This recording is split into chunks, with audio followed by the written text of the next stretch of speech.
Kaixo guztioi, jarraituko dugu konposatu nitrogenatuekin, konkretuki amidekin. Bueno, hurrengo konposatu nitrogenatuarekin hasi baino lehen, amida konposatuak direla, aurreko bideoan ahaztu zitzaidan gauzatxo bat, bale? Bentzenoarekin, amina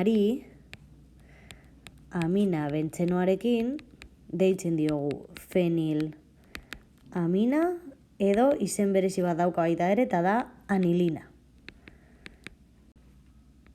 Bueno, eta hori ikusita hasiko gara amidekin. Zer da amida bat? Bueno, grupo, talde azido gogoratu dela hau, eta garatuta horrela. Bueno, azido batek OH taldea edo hidroxilo taldea galtzen duenean eta amina talde bat sartzen denean, hor eukiko dugu amida. Beraz, amidak zer dira? Pues karbonilo gehi amina bat. Vale? Hauek ikusiko dugu baita ere primarioak, sekundarioak eta tertziarioak izan daitezkela. Baina, bueno, lehenengo nondik datozen, vale? Eta hau izango litzateke primarioa, gogoratu lotura bakar bat izan da primarioa. Vale? Bi loturen bidez badago elkartuta kate karbonatuetara, orduan sekundarioa, eta 3 loturen bidez tertziarioa, vale? Bueno, momentuz primarioak ikusiko ditugu nola izendatzen diren jakiteko, orduan. Bueno, adibidez, hemen daukagu bat, vale? Eta hau, nola deitzen da? Bueno, beti gogoratu zenbatzen ditugula karbonoak. Orduan, zenbat karbono daude hemen eta amidaren karbonoa kontutan hartu behar dugu baita ere. Orduan, hartzen ditugu 3 eta 3 karbono baldin badaude, pues bakizue hau dela prop. Vale? Loturak, guztiak bakunak, kasu honetan, karbonoen artekoak beti gogoratu, orduan propan, vale? Eta oraindik amaituz dugunez, ez dugu jartzen propano. Vale? Propan, amida. Vale? Aminetan, atxizkia zen amina, eta hemen amidetan, pues atxizkia izango da amida. Beste adibide bat, kasu honetan, badaukagu forma laburtuan, vale? Hau da, CO edo karbonilo talde hori, modu edo forma laburtuan jarrita, vale? Baina gauza bera, eta badaukagu lotura bikoitza.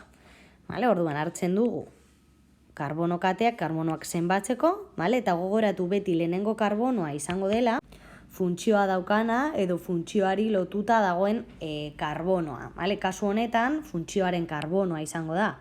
Vale? Orduan, amida horren karbonoa, karbonilo egituraren karbonoa izango da lehenengoa. Vale? Eta gero ja beti bezala, azten gara zenbat karbono dauden, 4 daude, loturak, badaukagu bat bikoitza dela 3. karbonoan, orduan, 3 eta funtzioaren atxizkia amida. Vale? 3 en amida. Eta hor, eukiko genuke, amiden izena. Ez da zaila, egia da gertatzen zaizuena batxutan da NH2 ikustean, zuzenean ja pentsatzen duzuela amina bat dela, vale? Orduan, bakarrik ondo fijatu eta pentsatu karbonilo egiturari lotuta baldin badago hori amida daukala izena. Egia da, amidak sartzen baldin badira, ja raroa da sartzea zelen amidak, baina sartzen baldin badira, normalena doikoena da primarioak sartzea, vale?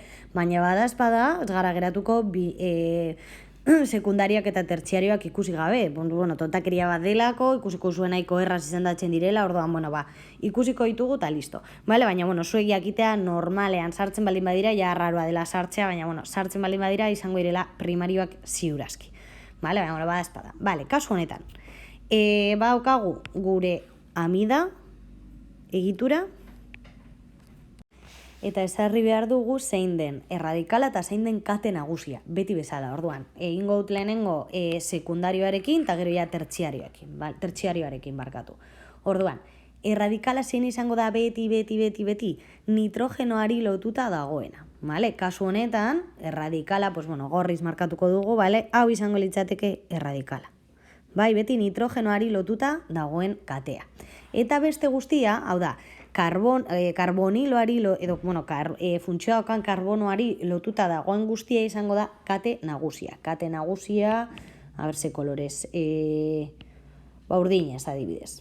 Vale, orduan, kate nagusia eta gogoratu beti karbono hori hartu behar dela, zenbatuko dugula. Vale, karbonilo horren karbonoa hartu behar dugu zenbatzeko.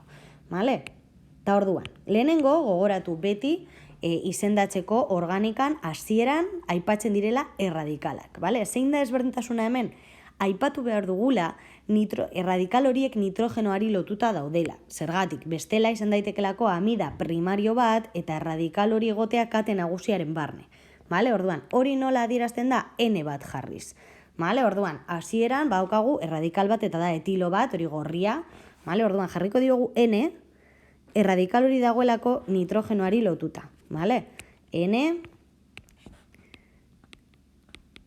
etil, eta gero ja kate nagusia. Vale? Zenbat karbono daude kasu honetan? 2. Beraz, lotura guztiak bakunak dira, han, eta gero ja, azkenean tamaitzeko, funtzioaren atxizkia. Amida, vale? N, etil eta amida. Ta listo. Orain tertziarioekin eta gauza bere egingo dugu. Vale? Markatuko ditugu gorriz erradikalak, gogoratu nitrogenoari lotuta daudenak, beti erradikalak, bi horiek. Eta bestea, kate nagusia izango da. Orduan, guztia eta gogoratu beti karbonoa baita ere hartzen. Bai?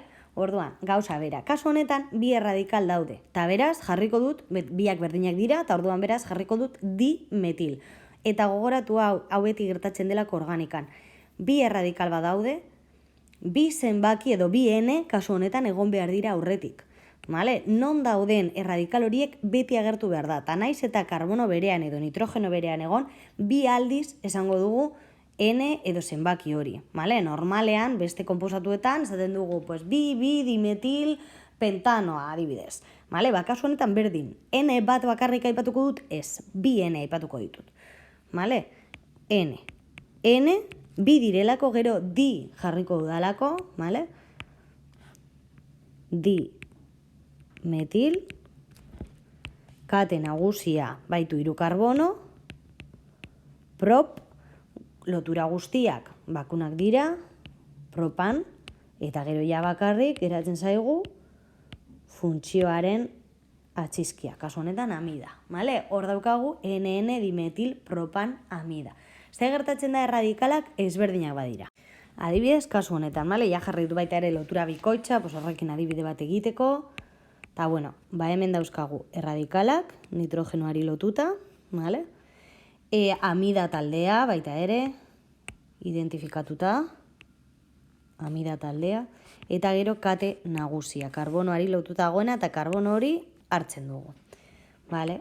Orduan, izendatzeko, hartuko ditugu lehenengo erradikalak eta nitrogenoari lotuta daudenez, aipatu behar dugu, kopiatu dut goikoa, N, eta nola ordenatuko ditugu zein aipatuko dugu lehenengo, beti bezala, alfabetikoki, vale? Orduan, lehenengo, etil, N-etil, berriro, N, metil, vale? Orain badaude erradikal guztiak aipatuta, orain, karbono kopurua, vale? 4, but, eta 3. karbonoan, hau izango da, lehenengo karbonoa, 2., 3. eta 4. 3. karbonoan baukagu lotura bikoitza. Beraz, but, 3. En, amida. Vale, amida. Vale?